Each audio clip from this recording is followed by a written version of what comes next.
Hello, look at this wall. It's ugly, right? Just some sloppy mortar scrambled with broken stones. The type of cheap construction one would not pay a professional to make, and even be embarrassed if done as an hobby. However, the reason I'm showing you this is because we are about at the fourth floor, in a building that has at the base some very respectable and even beautiful stonework of the polygonal type, built with polished stones matched together. This implies the people living in the basement were way more sophisticated than the folks in the penthouse, despite we're being told these two levels are from the same time and from the same builder, which does not seem right. And as I am convinced walls are built from the bottom up, I bet the good stuff underneath is older. And also, there must be a proper explanation for this reverse evolution. Interested to find out?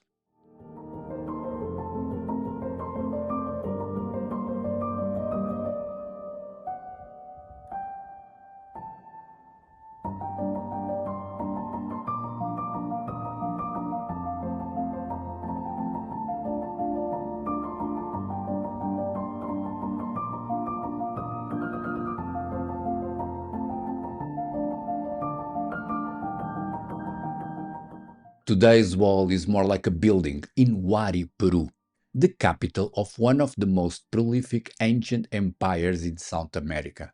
Not the Inca, those get way too much credit. It's the Huari, some folks that, due to the lack of writings, got the same name as their capital, and were ruling central Peru from arguably around the 600 to 1200 AD. That's about twice as long as the Inca held the spotlight, and in the same area as the Inca would stage their empire before the conquistadors entered the scene. The most compelling stone puzzle in Wari is, I think, how the bottom stonework shows better skill than the top one, with sloppy sorts of mortar and rubble laid all over town in the top floors, covering a fairly decent and apparently older polygonal stonework at the bottom. But now that we are looking at it, you could argue the aqueduct is even more interesting. Although we don't know if this was even an aqueduct. These odd stone blocks could be beads for a giant's necklace, or post impressionist sculptures of a one eyed cyclops. Still, if we assume this was a real pipe system and not a pipe dream, it means the blocks would be both curved and perfectly fitted together, not to allow water escaping between the joints, achieving the type of impossible, mind boggling stonework we are assured only later Inca could manage.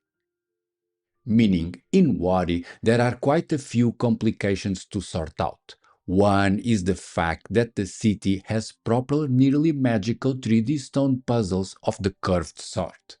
Two, that the best work is the oldest for being at the basement of that building. Also, that most of the later city was built with rubble and mortar in a style we wouldn't pay to look at, all that being built officially several centuries before Cusco, Machu Picchu, plus all the other so called Inca stuff.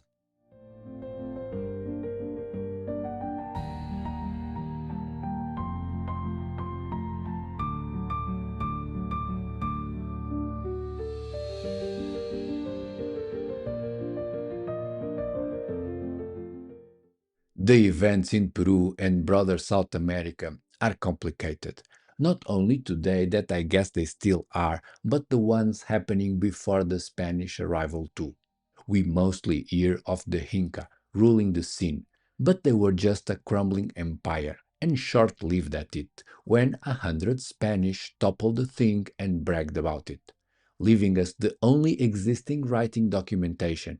And since academics prefer to read papers and make up the rest versus actually researching, we are told every single 3D fitted curved polygonal stone in Peru was made by the Inca, and the rubble we can find on top was made by the evil Spanish conquistadors. However, there's this little known site called Machu Picchu that was abandoned in the 15th century before the Spanish arrival, And for that, we cannot blame its decadence on the Europeans. In Machu Picchu, there is plenty, basically all around, simple and basic stonework placed on top of perfectly fitted polygonal masonry, presenting obvious evidence for reverse evolution, with a before phase when the staff had skills, and an after one when sloppiness ruled, both happening before the Spanish arrival. A tiny bit before the Inca fell into decadence or the 14th century, another people called the Cana were having a go at building the city of Cana. Yes, that's again the same name for both city and folks, because we have no idea what they were. In Cana, we can also find a similar puzzle as the one in Wari, with a proper polygonal wall in the basement of a sloppy rubble and mortar shack, which, if we were conspiracy minded, would be pointing out it's the second case of reverse evolution in a row. Before the Cana and the Inca, the whole region of central Peru, including Cusco, was ruled by the Wari from Wari, and they left a lot of interesting stuff in that area, namely the Gates of the Sun, that shows off a proper polygonal wall underneath some random piles of rubble and mortar. It's worth noticing the Gates of the Sun are said to be an old aqueduct, God knows why, built by the Wari, that the Inca turned into a monumental gate with fantastic stonework. And if it wasn't for that other cases of reverse evolution we've seen at the opening in Wari, the capital of the Wari, we might be forced to agree the good stones in the gate are not underneath, but side by side with the rubble in the wall.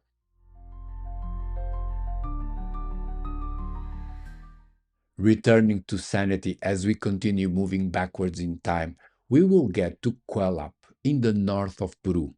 These are the local exception, or the only culture of the pre-Columbine Peru not to aggressively engage in reverse evolution, building some impressive sites the proper way, i.e., from the bottom up. Taking us all the way back to Tiwanaco in Bolivia, who were making some fabulous stuff of stone since at least the 500 AD. But we won't discuss them now, because it's too much for my little head.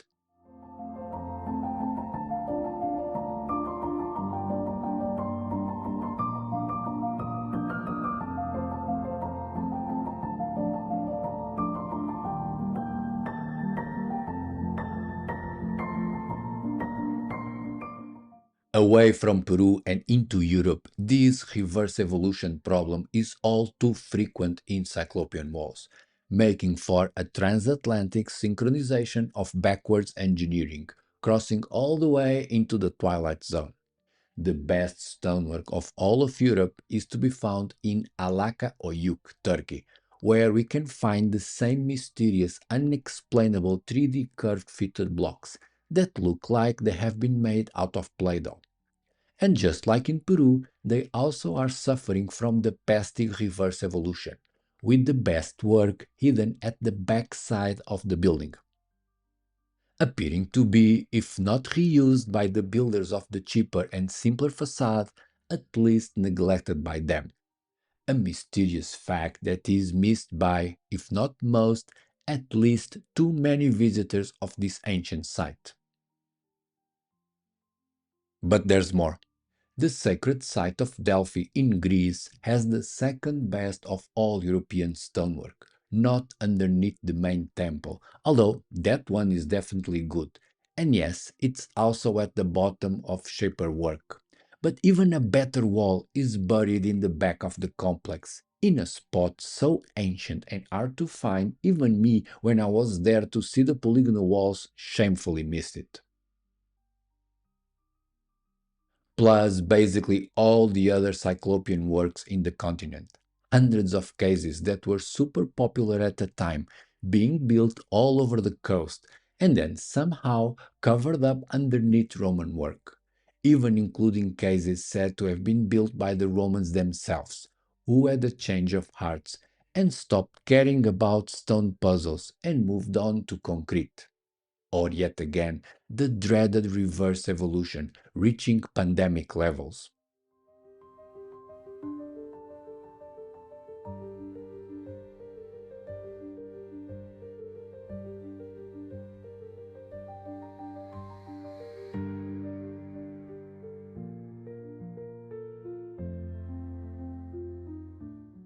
For all those cases we've just browsed over, where the walls were subject to forced decadence, the mainstream lacks a proper explanation, and thus came up with the shameless trope.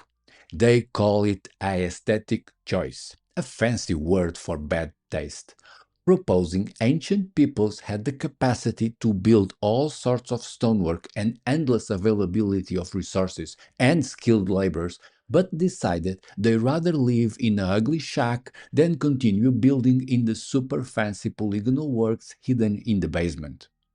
Dispensing with the arrogant academic approach of suggesting the builders were ugly and stupid, or as they say, ritualistic, some ancient sites do have different styles jumbled up, done with the same time frame, not in phases. This simultaneous mix of styles could have happened due to one of the following causes. One is cost saving. Doing the really complicated stonework was too expensive to use it everywhere.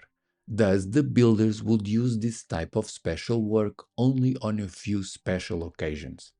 Another is the lack of experts, admitting only a handful of people could do the proper job, and everybody else was not up to the task, leaving a mismatch of quality on site or technical reasons, as when parts of the building are dealing with different constraints, as in a wooden door on a stone building. Although, as reasonable as these last explanations sound, they do not apply to the case of reverse evolution, because to have a sensible mix of styles would imply the best, the more skilled and more expensive work would be shown up front and not hidden in the basement.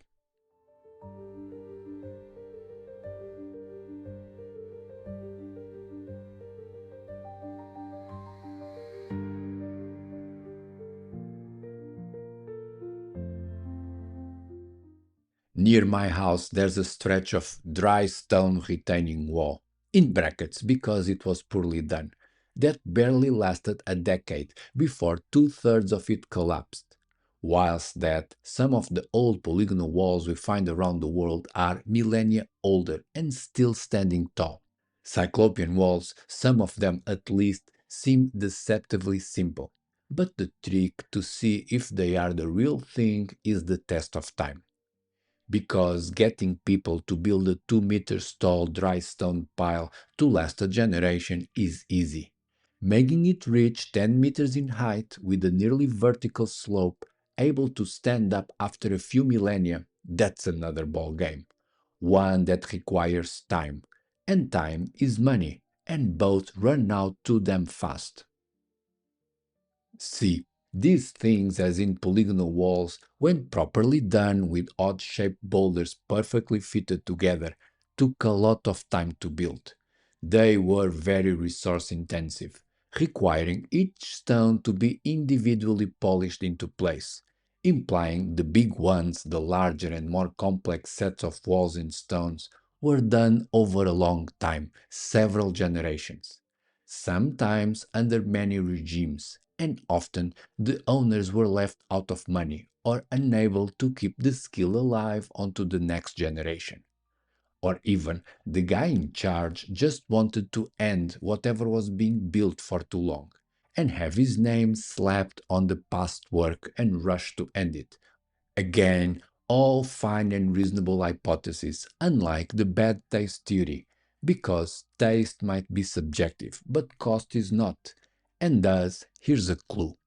Stopping a fancy work midway up and moving on with cheaper alternatives is telling us someone went bust, broke, or dead.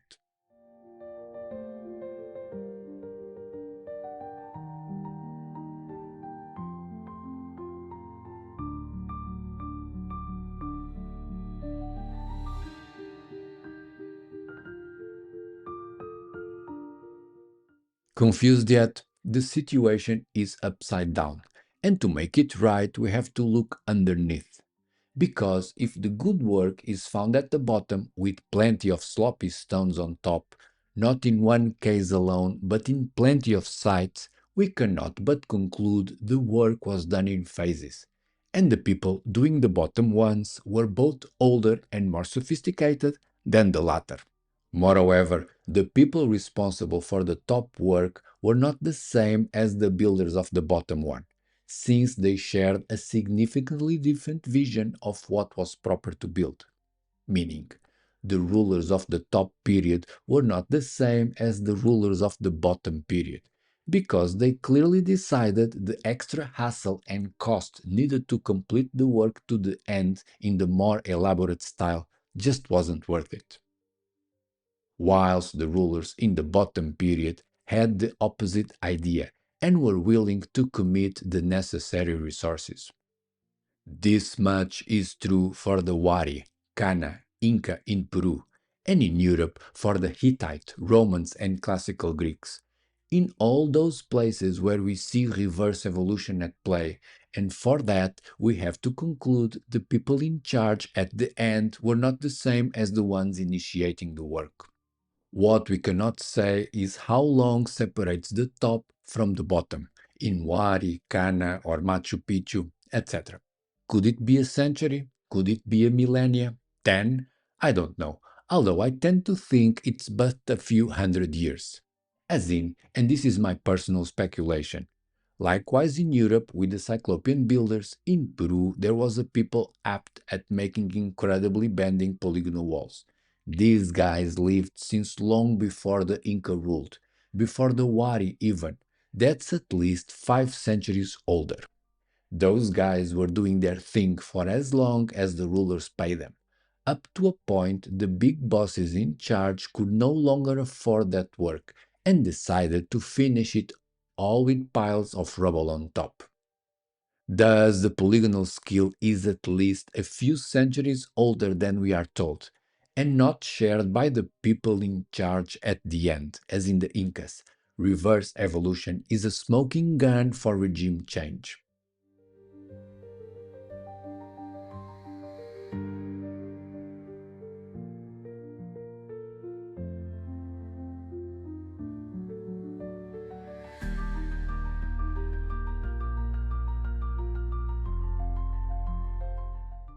Here's the thing. The cases of reverse evolution in polygonal works show that if not a new civilization, at least a new regime with a new ruling class inherited the unfinished work and completed it in their own sloppy style. I can't say if what they found were millennia old ruins from before the flood or just a few centuries in the making, but I can argue they were not a stylistic choice made all at the same time as the academics propose. By being consistently at the bottom in so many different sites and underneath so many different rules, as in Wari, Kana, and Inca, or Hittite and Greek and Roman, the only explanation is that the original builders are older. How much older? Well, that's very hard to come up with an answer, because unlike bones, stones are undateable. And furthermore, in Majorca, something very strange was happening to the bones of the Cyclopean builders, as we'll see next.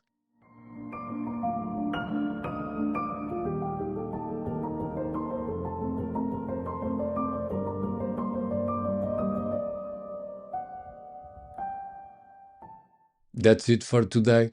Hope you liked it. Drop an eye in the comments.